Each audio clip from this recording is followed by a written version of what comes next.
Where were you exactly waktu you dapat call balik stage? Masa dapat call balik stage tu, saya dekat rumah kawan saya tengah rehat. So masa tengah tidur tu macam tiba-tiba ada bunyi vibrate. So tengok ada orang call, unknown number. Bila angkat call, tengah-tengah mamai tu rupanya daripada Astro yang kata congrats Rizal dapat big stage.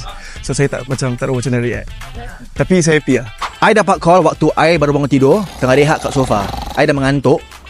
Lepas tu I nampak number +60. I terbangun. I tengok mak I tengok I. Dapatlah tu call. Masa dapat call big stage tu, saya masa tu duduk dalam bilik seorang-seorang. Lepas tu saya dapat surat tawaran masa tu dengan call daripada Kak Izzy.